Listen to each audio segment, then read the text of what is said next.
তিনি ছিলেন নিউজিল্যান্ড ক্রিকেটের সর্বকালের সেরা অধিনায়ক এবং একজন নিখুঁত ব্যাটসম্যান। মাঠে কৌশল, ধৈর্য এবং সিদ্ধান্ত গ্রহণ সবকিছুতেই তিনি ছিলেন উদাহরণ। তিনি হলেন স্টিফেন ফ্লেমিং। 1973 সালের 4 এপ্রিল প্যাটারসন, নিউজিল্যান্ডে জন্মগ্রহণ করেন স্টিফেন ফ্লেমিং। ছোটবেলা থেকেই ক্রিকেট ছিল তার জীবনের অংশ। স্কুল ও স্থানীয় ক্লাব ক্রিকেট থেকে উঠে তিনি জাতীয় দলের দরজায় পৌঁছান।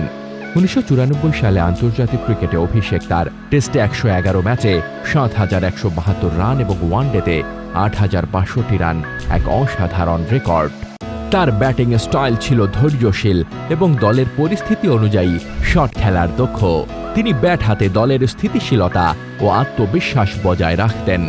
স্টিফেন ফ্লেমিং নিউজিল্যান্ড দলের অধিনায়ক ছিলেন 1997 থেকে 2007 পর্যন্ত। তিনি দলের জন্য একটি স্থিতিশীল, কৌশলী এবং আত্মবিশ্বাসী নেতৃত্ব। তার অধিনায়কত্বে নিউজিল্যান্ড আন্তর্জাতিক ক্রিকেটে ধারাবাহিকভাবে শক্তিশালী হয়ে ওঠে।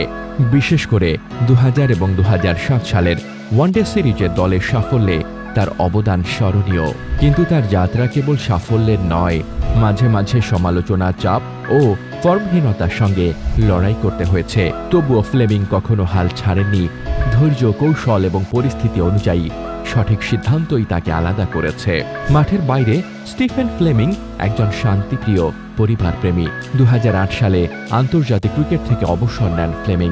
এরপর তিনি যুব ক্রিকেটারদের প্রশিক্ষণ, কোচিং ও টিম ম্যানেজমেন্টে মন দিয়েছেন। স্টিফেন ফ্লেমিং শুধু একজন ব্যাটসম্যান নন, তিনি নিউজিল্যান্ড ক্রিকেটের সেরা অধিনায়ক ও কৌশলবিদ।